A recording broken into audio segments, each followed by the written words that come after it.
Bonjour à tous. Donc moi je m'appelle Léo Chaplin, je suis infirmier. Je travaille pour l'établissement public de santé mentale de La Réunion et aujourd'hui je suis là pour vous parler du dispositif Causez Jeunes, qui est un dispositif d'écoute et d'orientation à destination du public adolescent et jeune adulte, voilà, mais aussi à destination des professionnels de santé qui sont en lien avec ce public-là et des parents et des proches également. Donc, tout d'abord, je vais vous faire un bref historique de l'origine du dispositif. Ensuite, je vais vous parler des différentes missions que nous remplissons au sein du dispositif Causez Jeunes. Et avant de vous exposer quelques petites situations emblématiques qui reflètent un petit peu notre activité au sein de la ligne. Alors tout d'abord, au départ du dispositif, il y a eu un appel à projet de la direction de l'économie, de l'emploi, du travail et des solidarités, avec des objectifs de, comment dire ça, de soutien et d'orientation pour les jeunes, avec l'idée de leur permettre d'identifier les ressources qui sont dans leur entourage et de pouvoir également les solliciter, les identifier et les solliciter.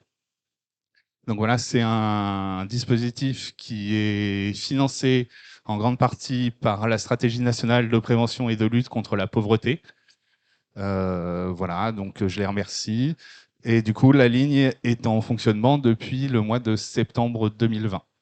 Voilà, il y a ici les coordonnées donc pour nous joindre. Donc c'est le 0801 901 974.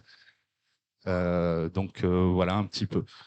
De ces objectifs, nous, on a dégagé deux activités principales. Donc la première, c'est l'activité de ligne d'écoute, que je vais vous présenter par la suite.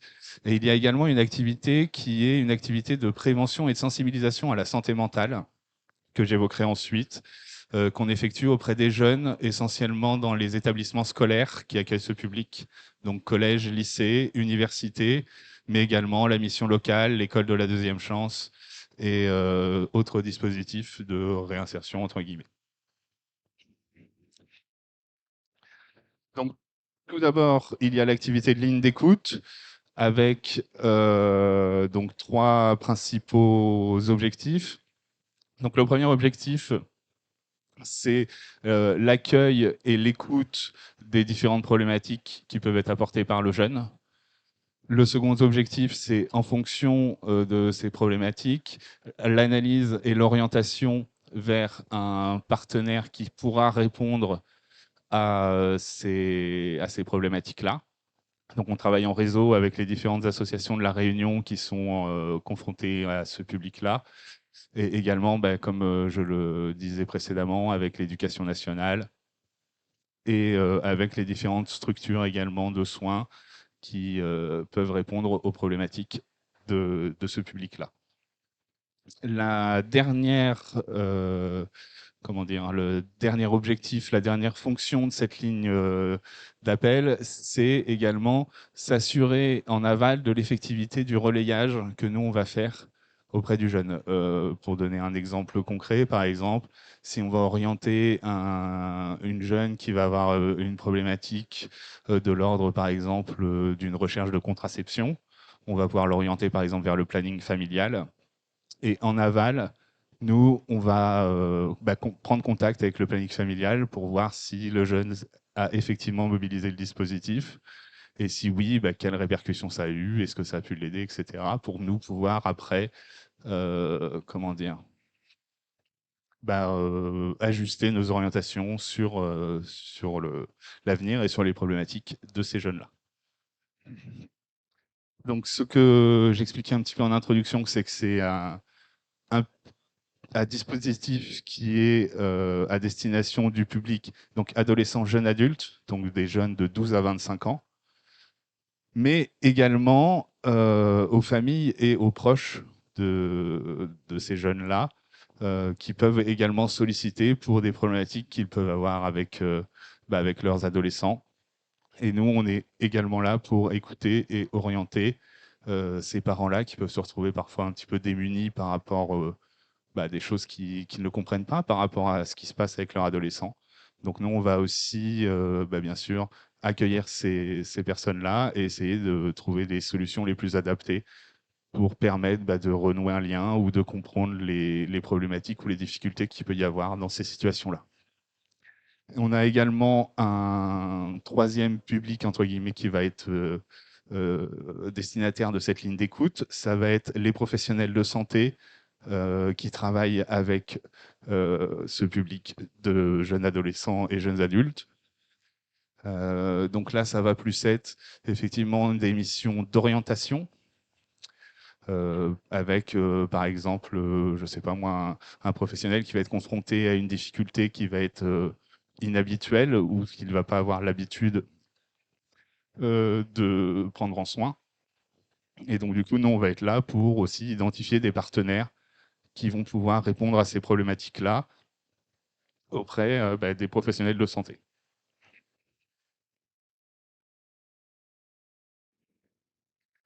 Donc voilà, donc c'est une ligne d'écoute qui est ouverte du lundi au vendredi, l'après-midi de midi à 16h30, sauf le mercredi, où là, il y a une écoute qui se fait en continu de 9h30 à 16h30.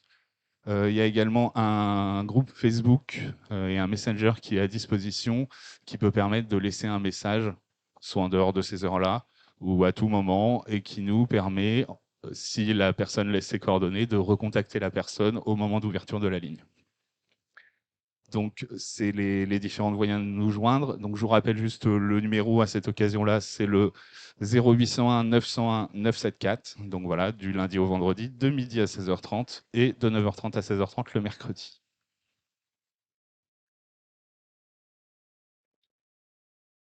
Donc, il y a différents principes qui régissent cette ligne d'écoute et d'orientation.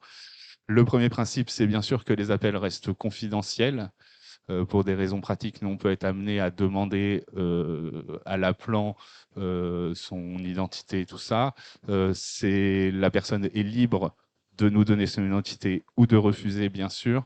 Nous, c'est juste pour nous aider justement pour l'orientation par la suite. Mais les appels restent confidentiels et ce qui se dit pendant les appels reste bien sûr confidentiel. C'est un dispositif qui est gratuit pour les appelants, bien sûr. Ça nous semble important pour que tout le monde puisse y avoir accès de manière équitable. Bien sûr, c'est une ligne d'écoute qui repose sur le principe de non-jugement de ce que vont pouvoir y déposer les appelants. Donc c'est quelque chose aussi qui nous semble très important de spécifier. Donc quelle que soit la problématique, n'hésitez surtout pas à nous appeler. Il n'y a pas de mauvaises questions, il n'y a pas de sujet honteux. Tout peut être abordé et tout peut être entendu. Et on essaye de trouver des solutions pour les différentes problématiques qui nous sont données. Le dernier, donc ça rejoint un petit peu ce que je disais précédemment. Donc nous, c'est une ligne d'écoute et d'orientation. Donc bien sûr, il va y avoir déjà un premier travail d'écoute active qui va permettre d'identifier la problématique, de cerner ses conséquences et donc du coup d'évaluer et d'orienter au mieux en fonction de ce qui nous est déposé sur la ligne. Voilà, donc pour cela, on va utiliser des techniques, ce qu'on appelle l'entretien semi-directif. Donc on va permettre par des questions ouvertes d'orienter un petit peu et de cerner les différents soucis qui peuvent amener à nous appeler. Donc pourquoi on peut appeler Cause des Jeunes? Eh bien, en fait, il y a énormément de raisons. Tout type de problématiques peuvent être entendues sur Cause des Jeunes. On a été déjà confronté à des situations très très diverses. Donc ça peut être pour un mal-être psychique, mais pas que. Ça peut être aussi pour un problème d'addiction, on a déjà été confronté, pour des problèmes relationnels au sein de la famille, que ce soit en lien avec des difficultés familiales type séparation, ces choses-là, ou des problèmes plus personnels, voilà, une rupture sentimentale ou ce genre de problématiques-là. Ça peut être effectivement par rapport à des problématiques de, de déscolarisation, de repli sur soi, euh, de décrochage scolaire, tout simplement également. On ne peut plus aller à l'école, on ne sait pas vers qui se tourner, comment on peut se réinsérer, tout ça. Donc ça, c'est des choses qu'on va pouvoir aussi accueillir. Ça peut être voilà, aussi pour des problèmes de radicalisation ou ce genre de choses, desquels on a pas mal parlé ces derniers temps.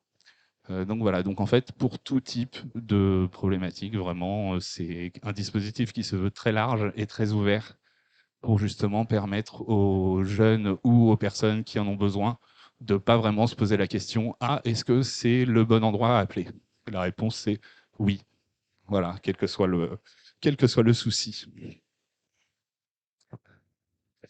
Donc ça, c'était un petit peu l'activité qu'on avait, l'activité principale, on va dire, d'écoute. Bien sûr, je répondrai à toutes les questions par la suite. Donc la deuxième activité qu'on fait, c'est ce qu'on appelle les activités aller vers, parce que ça consiste à aller vers les jeunes. Donc c'est des activités de sensibilisation à la santé mentale qu'on fait en lien avec tout un réseau de partenaires qu'on a pu construire au fil du temps. Voilà, donc beaucoup de partenaires associatifs, mais pas que. Donc parmi les associations, donc il y a l'association Abbé Pierre, bien sûr, l'association Horizon, le réseau Vif, etc., etc. Donc beaucoup d'associations. Il y a un tissu, comment dire, associatif assez important à La Réunion. Donc c'est intéressant de pouvoir le connaître et de pouvoir le mobiliser. Mais également, bien sûr, avec donc les missions les missions locales, les infirmières scolaires, l'éducation nationale, les différentes communes, etc. Donc c'est des jeunes qu'on rencontre sur toute l'île. Il y a depuis mars 2021 donc plus de 200 interventions qui ont été faites, avec presque 7000 jeunes rencontrés au fil des différentes interventions et au fil des années. Donc voilà, donc il y a une petite carte. Donc ça concerne vraiment toute l'île. Donc ça va plus comment dire, s'intéresser à la forme. Donc les interventions qu'on fait, c'est des interventions de sensibilisation à la santé mentale, avec des objectifs, donc comme noté ici, de lutte contre la stigmatisation de ces pathologies-là et du mal-être, des objectifs également de prévention santé et de repérage aussi des ressources, voilà, que le jeune peut mobiliser en cas de problème. Donc, on fait tout d'abord sur ces interventions, on fait un petit brainstorming avec les jeunes pour savoir un petit peu, eux, quelles sont déjà leurs représentations de la santé mentale. Alors c'est intéressant parce qu'il y a beaucoup de choses qui reviennent autour des grandes pathologies. Voilà, on entend beaucoup parler de schizophrénie, de dédoublement de personnalité, voilà, la folie, tout ça, tout ça. Donc ça montre qu'il y a encore comment dire, beaucoup d'images assez fantasmées autour de la santé mentale. Et c'est vrai que ces interventions, c'est intéressant parce que ça permet comment dire, de remettre un petit peu de réalité dans tout ça et surtout véhiculer le message que la santé mentale, comme son nom l'indique, c'est un état de bonne santé mentale, donc de bien-être. Ça part vraiment de là. C'est-à-dire qu'au-delà d'une santé physique qui est bonne, il y a également le bien-être psychologique et le bien-être social qui rentrent en compte pour définir ce que c'est qu'être en bonne santé. Donc ça permet un petit peu de refaire le point avec les jeunes sur cette situation. Ensuite, la deuxième partie de l'intervention, ça va plus être sur donc, de la prévention, donc avec les différents signes à repérer, notamment les signes de mal-être, que ce soit de l'isolement, de la tristesse, voilà, des changements de comportement, que ça soit plus vers des conduites addictives ou des conduites délinquantes, etc. Donc tous les petits signes à repérer chez soi et chez les autres qui peuvent être des marqueurs d'un mal-être ou d'une autre problématique.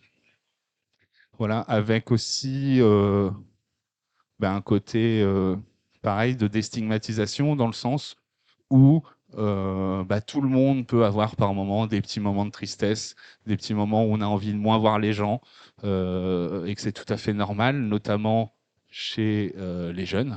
Voilà, ça fait aussi partie des processus adolescents. Donc ça permet aussi ces signes à repérer de faire un petit peu le distinguo entre qu'est-ce qui va être de l'ordre du problématique et qu'est-ce qui va être de l'ordre plus du normal. Euh, voilà. Et ensuite, la troisième étape de ces interventions, ça va être du coup, comme je l'expliquais un petit peu plus haut, permettre aux jeunes d'identifier et de mobiliser donc les différentes ressources qui peuvent solliciter sur les problématiques.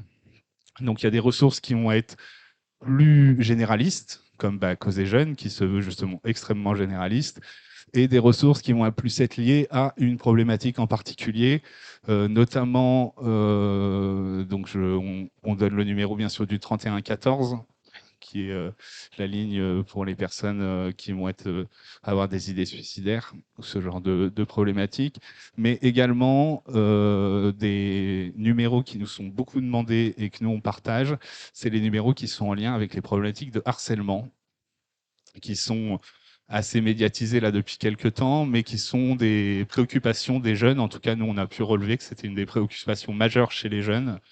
Donc du coup, il y a donc le numéro national du harcèlement qui est le 3020 et le 3018 qui est un autre numéro qui va être plus, centré sur le harcèlement en ligne, qui se développe beaucoup.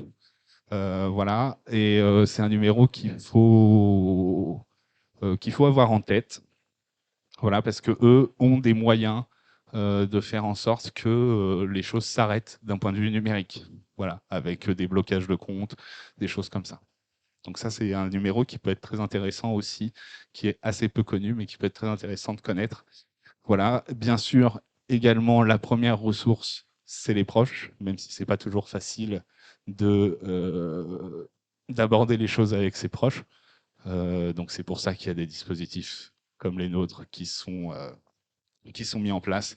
Donc les proches, les amis, les professionnels aussi adultes entre guillemets euh, qui sont autour du jeune, que ce soit les profs, les infirmiers scolaires, le médecin traitant, etc., etc.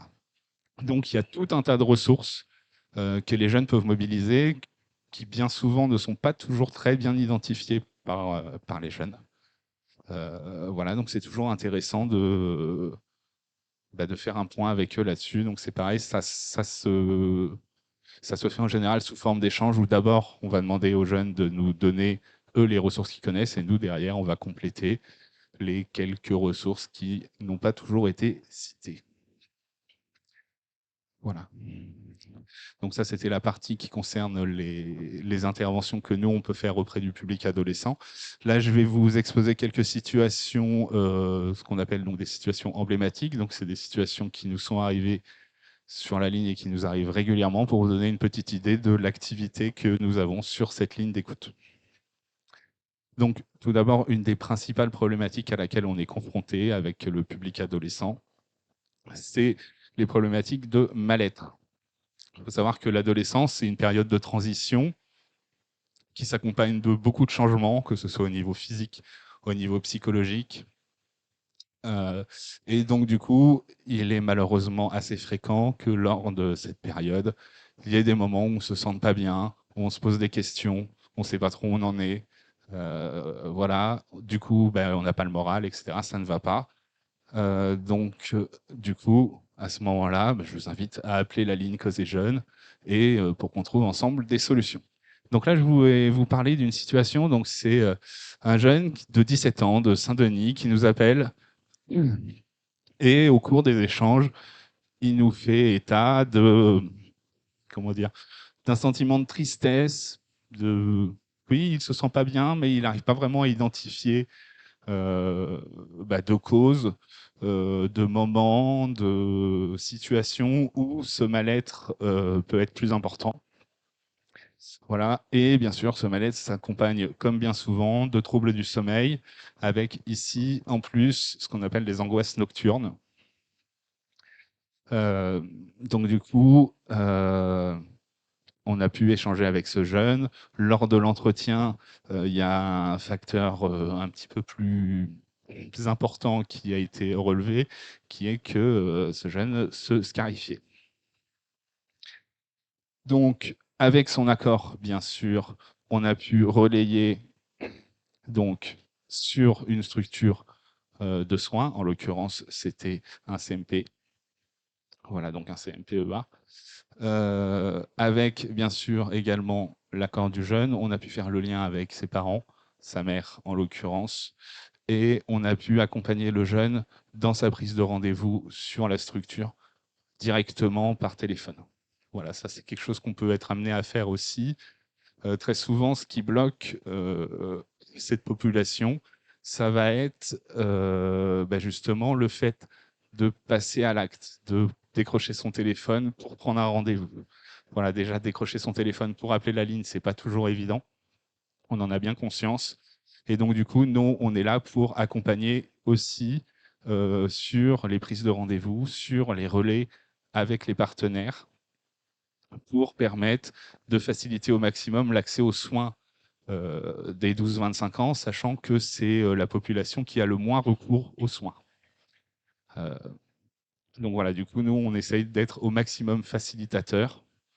Donc là, du coup, on a pu directement avec le jeune, c'est-à-dire qu'on avait encore le jeune en ligne, sur un autre téléphone, on appelle le CMP, on explique la situation, et comme ça, directement, on a le rendez-vous qu'on peut communiquer au jeune. Donc ça, c'était une première situation.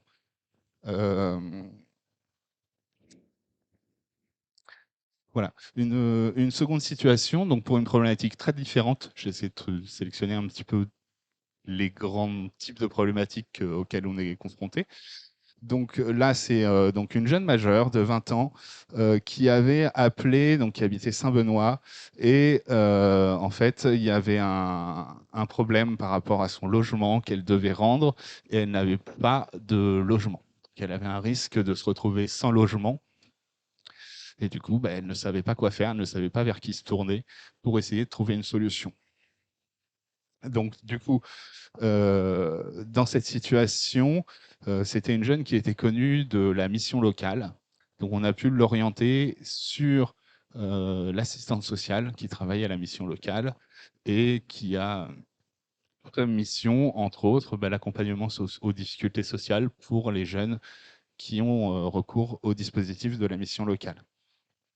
Donc là, on a fait un relayage, on va dire, indirect, entre guillemets, c'est-à-dire que le jeune n'a pas voulu qu'on l'accompagne pour prendre le rendez-vous. Donc on a fourni les coordonnées de la personne, la meilleure façon de la joindre, donc son numéro de téléphone et bien sûr l'adresse de son bureau pour que le jeune puisse, enfin la jeune en l'occurrence, puisse honorer son rendez-vous. Donc là, on a réappelé ensuite la mission locale quelques jours après pour savoir si la jeune avait pu solliciter l'assistance sociale, chose qui avait été faite, et si une solution avait été trouvée. Également, une solution avait été trouvée pour cette jeune, puisqu'il me semble qu'il y avait un appartement, enfin une chambre Crous qui lui avait été trouvée. Voilà. Oui, oui.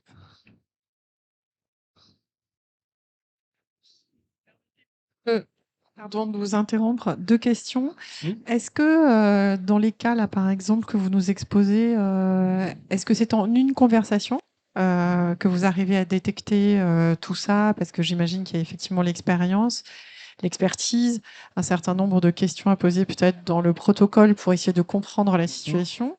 Et ensuite, d'autre part, question dans la question, vous parliez de suivi, donc vous avez rappelé, est-ce qu'on ne fait qu'un suivi sur Causer Jeunes ou il y a encore un rappel et suivant les situations jusqu'à ce que vous ayez le sentiment dans les dossiers qu'il y ait une prise en charge qui puisse être faite et là vous vous dites, Alors, je ne vais pas classer, c'est pas le mot, hein, mais oui, oui, je oui, veux dire je vois ce que vous voulez d'assurer un dire, suivi, que voilà, les choses ouais, oui, tournent, entre guillemets. exactement, oui. Alors, au niveau du suivi de l'effectivité des relayages, nous, on va s'assurer que la première prise de contact, entre guillemets, est faite. On ne va pas forcément s'assurer d'un suivi qui va être sur différents rendez-vous. Voilà, sachant que ça dépend des situations également, hein. Bien sûr, s'il y a des situations où on sent que l'accroche est difficile, ces choses-là, on peut être amené à suivre sur plusieurs rendez-vous. Voilà.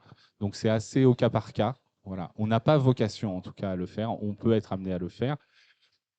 Sachant que le dispositif Causer-Jeunes, ce n'est pas un dispositif qui va avoir une vocation de suivi, entre guillemets. C'est-à-dire que l'idée, ce n'est pas non plus de se substituer aux différentes ressources, que ce soit les ressources associatives ou les ressources de soins.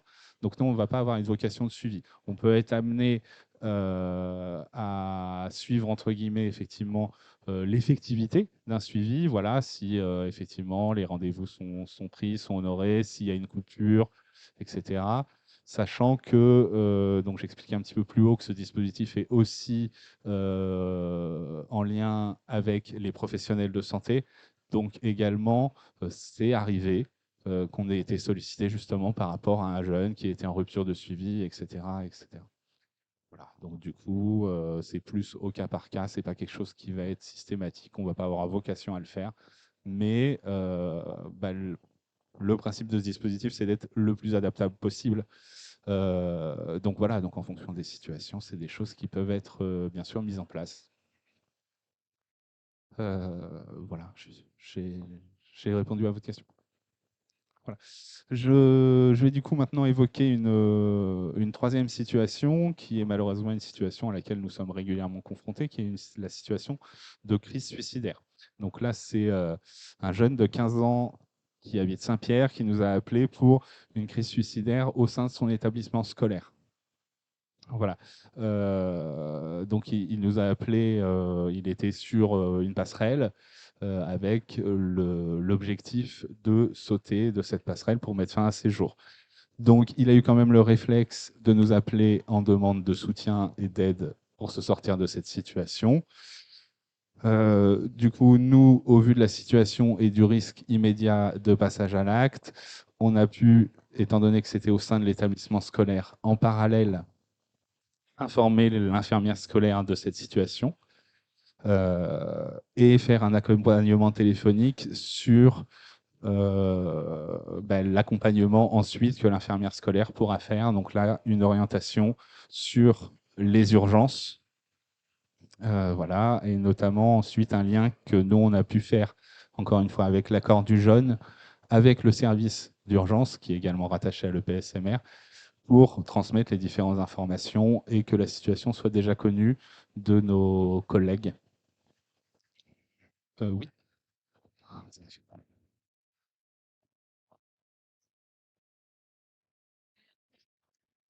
Oui, en fait, j'aurais 2 questions. Heu, Par rapport aux partenaires, vous parlez de contact avec les infirmières, mais j'ai pas entendu les psychologues éducation nationale, 1er et second degré, qui sont aussi présents et qui ont un master de psycho. On n'en parle jamais, dans le partenariat. Et ma deuxième question, vous avez évoqué tout à l'heure le rendez-vous, immédiat avec un CMPEA. Alors, j'aimerais savoir si vous avez un numéro, particulier ou précis pour qu'il y ait une prise en charge presque immédiate avec les CMPEA, sachant que nous, quand on fait appel enfin nous les psychologues, quand on fait appel au CMPEA, il y a des listes d'attente, assez longues. Donc peut-être qu'il y a une procédure particulière. Alors, Merci. pour, pour répondre à la première question, on peut être amené à dialoguer avec les psychologues de l'éducation nationale ou de n'importe quelle autre structure, bien sûr. Je parle essentiellement des infirmiers et infirmières scolaires, parce que c'est vrai que c'est nos interlocuteurs privilégiés, dans le sens où eux sont régulièrement confrontés à des jeunes qui peuvent aller les voir pour des problématiques, notamment de mal-être, mais d'autres problématiques. Donc à ce moment-là, l'infirmière scolaire va nous contacter, soit directement, soit demander au jeune de nous contacter et le jeune le fait. Et aussi, c'est avec les infirmiers et infirmières scolaires que nous programmons les différentes interventions qu'on fait au sein des établissements ou universités ou autres associations. Enfin voilà, ça peut être aussi effectivement des psychologues qu'on peut avoir comme contact ou des éducateurs. Voilà, je utilisais le terme d'infirmière plus sur un mode général parce que c'est vrai que essentiellement ça va être eux nos interlocuteurs privilégiés auprès de l'éducation nationale. Voilà, une fois de plus, j'invite également les différents professionnels de santé, que ce soit des infirmiers ou des psychologues ou autres, en cas de nécessité ou de besoin. Nous sommes joignables, vous pouvez nous joindre sur la ligne pour échanger sur une situation, pour une demande d'orientation, etc. Pour répondre à la seconde question par rapport au CMPEA, alors il n'y a pas vraiment de circuit ou de bypass entre guillemets. Après, c'est vrai que c'est, comment dire, il y a également des situations d'urgence, des créneaux d'urgence qui sont sur les CMPEA, voilà, avec les infirmiers, ce qu'on appelle des rendez-vous en péricritique. Et du coup, nous, c'est des situations où, par les apports cliniques et l'apport de la situation qu'on va avoir à l'instant T, on va peut-être pouvoir solliciter, si le CMPEA le juge opportun, ces créneaux-là. Donc, ce qui vont nous permettre effectivement d'avoir peut-être des rendez-vous un petit peu plus rapides, sachant également que euh, le fait qu'on travaille à l'EPSMR et qu'eux aussi travaillent à l'EPSMR peut être facilitant aussi. Donc, voilà, il n'y a pas vraiment de créneau de bypass, mais on peut être facilitant pour ces prises de rendez-vous-là. Voilà. Si pour certaines situations, vous parlez effectivement de très longs délais pour des premiers rendez-vous, ça peut être aussi une raison de solliciter Causegène pour dire, bah voilà, j'ai cette situation-là, j'ai pris rendez-vous avec le CMPEA, le rendez-vous est très long. Moi, la situation, j'ai quand même des motifs d'inquiétude qui me font penser que ce rendez-vous devrait être pris en urgence. Nous, on peut venir en soutien de ces situations-là pour peut-être faciliter le parcours et l'accès aux soins sur le CMPEA. Voilà, j'espère avoir répondu à vos questions. Euh, Donc voilà, donc pour revenir à cette situation emblématique, donc du coup il y a un relais qui a été fait sur les urgences avec un accompagnement qui avait été fait par l'infirmière scolaire et du coup ça a permis aux jeunes d'être vus et évalués sur les urgences et mis à l'abri pour éviter le passage à l'acte suicidaire.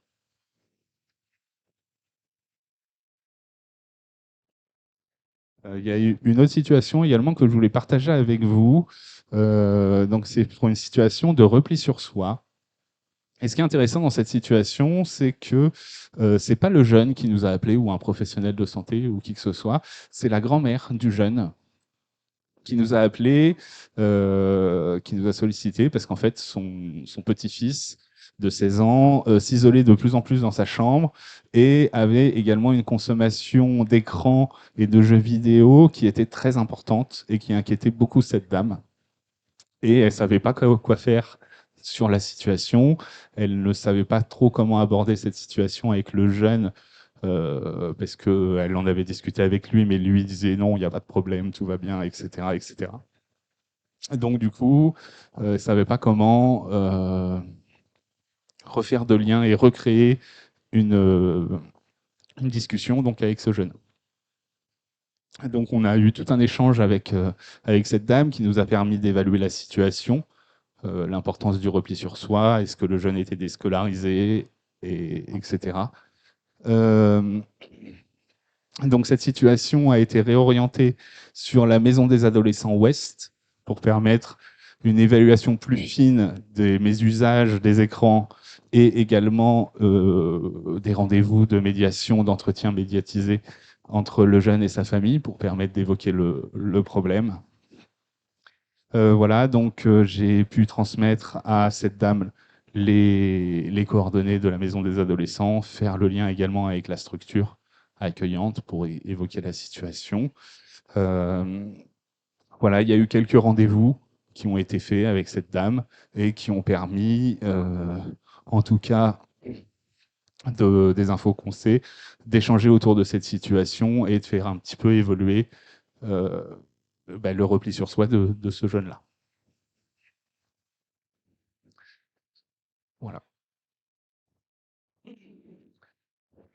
Donc voilà, c'est la fin de cette présentation. Si vous avez des questions, n'hésitez surtout pas. Voilà, il y a eu quelques questions pendant mon intervention, mais s'il y a d'autres questions, n'hésitez surtout pas à me demander. D'ailleurs, y a-t-il? N'hésitez pas. Et chez nos jeunes auditeurs, est-ce que ça vous parle? Vous avez envie de faire peut-être un petit commentaire? Non? Est-ce que vous saviez que ce dispositif existait? Oui? C'est vrai? Où ça et comment? Ben, en fait, c'est notre mère qui nous a parlé de ce dispositif. Elle nous a donné bah, le numéro. Et après, ben voilà.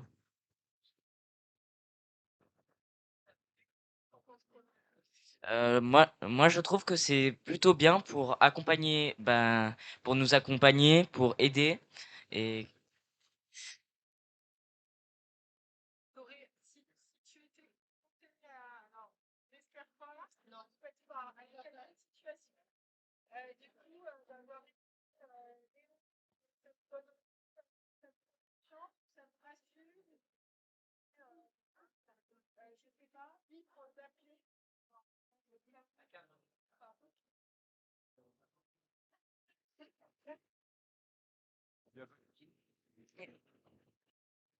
ben, franchement, oui.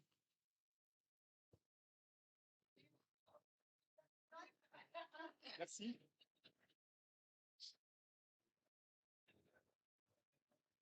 De rien.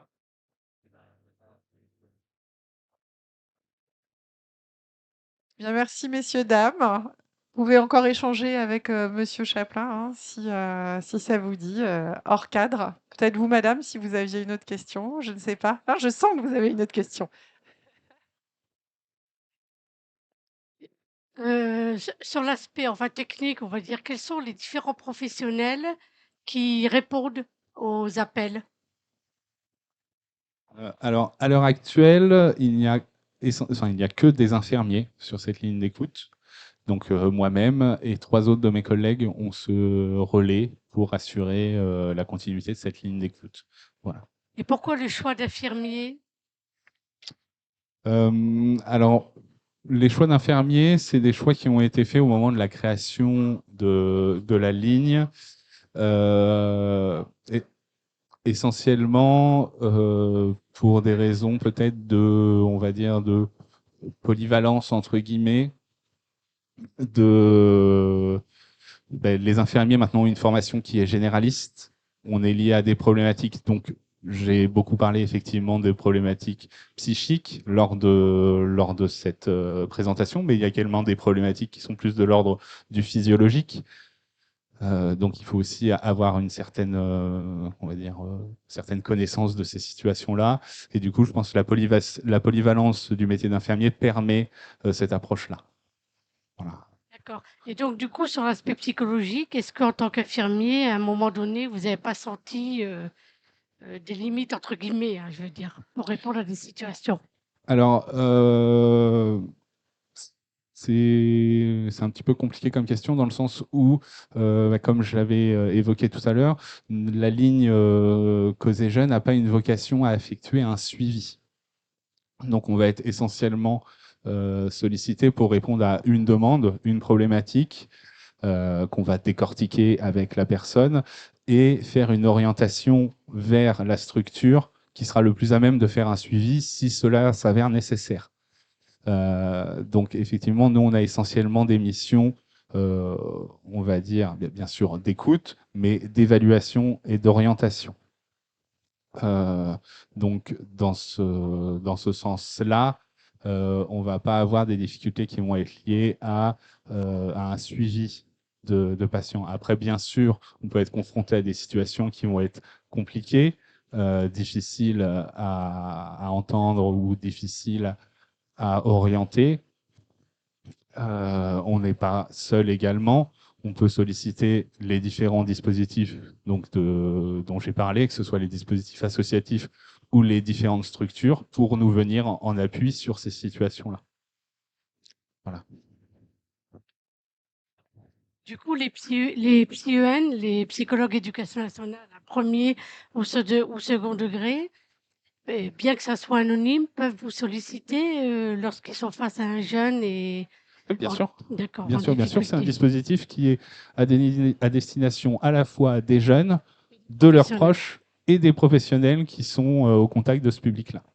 Donc, tout type de professionnels peuvent appeler, que ce soit, comme je disais tout à l'heure, pour une problématique en lien avec une orientation ou par rapport à une situation peut-être un petit peu inhabituelle, en disant tiens, peut-être il y a une association qui peut répondre à cette problématique, mais je ne connais pas. Du coup, j'appelle Cause des Jeunes.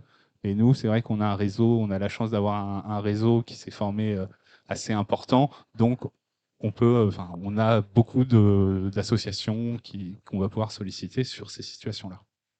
Voilà.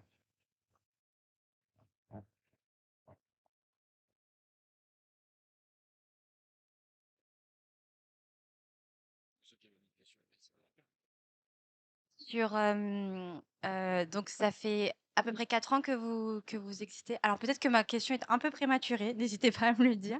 Mais est-ce que vous voyez, peut-être, enfin, certaines tendances, qui émergent parmi les jeunes avec quand même une certaine évolution? Je pense notamment leur vision de la santé mentale, en fait. Est-ce que vous sentez que ça commence à être un sujet qui commence à être un peu moins stigmatisé parmi eux? Ils en parlent peut-être un peu plus facilement? Ou c'est encore un peu trop tôt pour faire ce genre de... Alors, de mon expérience, c'est un sujet qui n'est pas facile à aborder, toujours de nos jours, même si c'est, je pense, un petit peu plus facile. C'est vrai qu'au départ, quand on fait l'intervention et qu'on pose aux jeunes, pour vous, qu'est-ce que c'est la santé mentale? Tu as souvent un petit moment de blanc quand même. Voilà, on n'ose pas trop se lancer, on a peur de dire des bêtises, etc. Moi, ce que j'ai pu remarquer au contact avec les jeunes, c'est que il y a des choses qui se rattachent à la santé mentale qui sont peut-être de plus en plus liées aux problématiques quotidiennes, entre guillemets. C'est-à-dire que, j'en parlais tout à l'heure, mais il y a beaucoup de préoccupations par rapport au harcèlement, par exemple, ou par rapport à la pression sociale. Ça, c'est des choses qui vont être évoquées euh, plus facilement et qui vont être plus rattachées à la santé mentale qu'avant. Ou avant, la santé mentale, c'était vraiment la folie, le délire, voilà, les représentations, les grandes représentations qu'on peut avoir véhiculées par la société. Et ça n'allait pas forcément beaucoup plus loin. Là où maintenant, va y avoir plus de petites préoccupations, entre guillemets, du quotidien. Voilà, on va parler des moments de déprime, du harcèlement, beaucoup, effectivement, de la pression sociale, que ce soit dans la vie de tous les jours ou sur les réseaux aussi, où il y a beaucoup de pression sociale. Voilà, donc ça va être peut-être plus, c'est là où les choses vont évoluer, c'est-à-dire qu'on va être plus faire de liens avec les problématiques que tout le monde peut rencontrer, en fait. Voilà.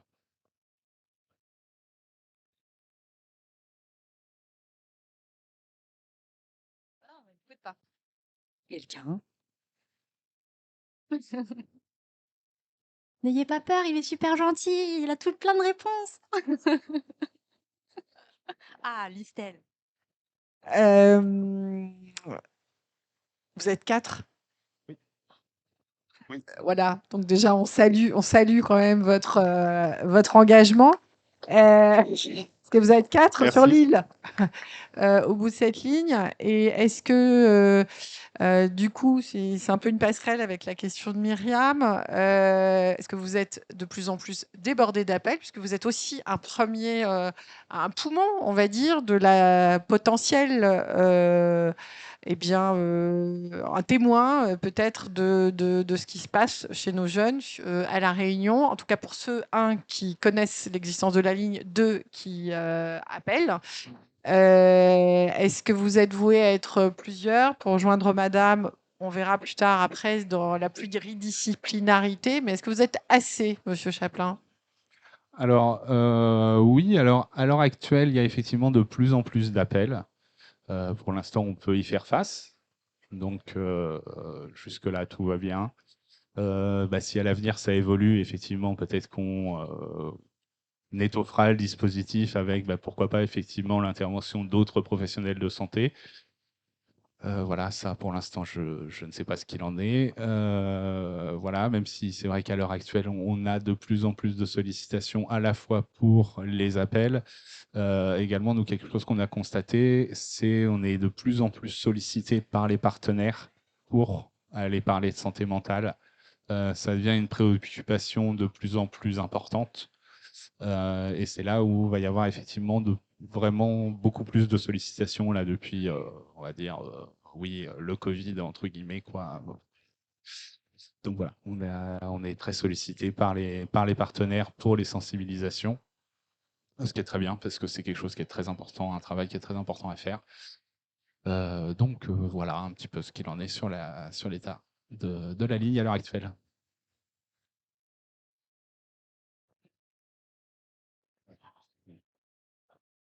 Mmh. Alors, au niveau national, il n'y a pas, à ma connaissance, en tout cas, d'équivalent national, comme peut l'être, par exemple, le 3114, qui est un numéro national, ou le 3020 pour le harcèlement, là, dont je parlais tout à l'heure. Cause des jeunes, c'est un dispositif régional à l'heure actuelle. C'est-à-dire que c'est un dispositif qui agit sur l'ensemble de l'île de la Réunion, mais qui n'existe que à la Réunion, en tout cas sous cette forme-là, à ma connaissance. Voilà. Voilà, après, au niveau national, je pense que oui, c'est une idée. Je ne sais pas si les choses vont se développer, mais c'est vrai que c'est ce que je disais tout à l'heure, les jeunes 12-25 ans, c'est la tranche d'âge qui sollicite le moins les soins. Donc effectivement, il y a peut-être un travail à faire à ce niveau-là, au niveau national, mais ça, c'est pas moi qui vais le décider en tout cas.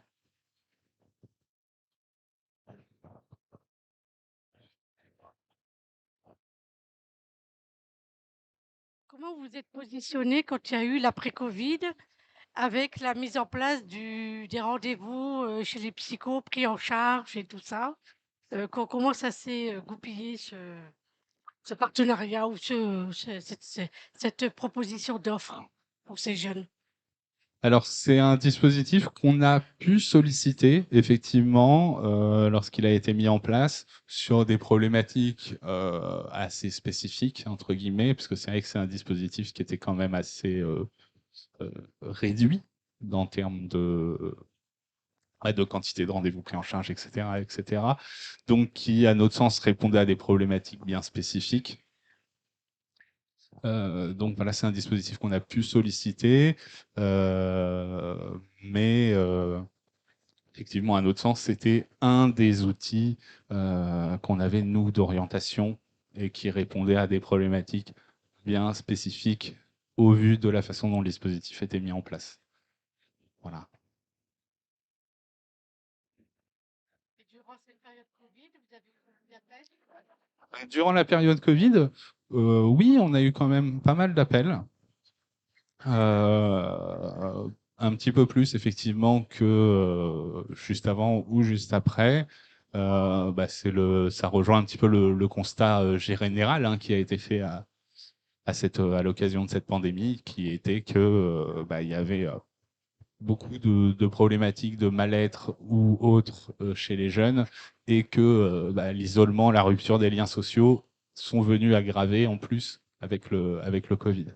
Donc on a été amené à intervenir dans ce cadre-là, comme je pense l'ensemble des professionnels qui travaillaient avec les jeunes.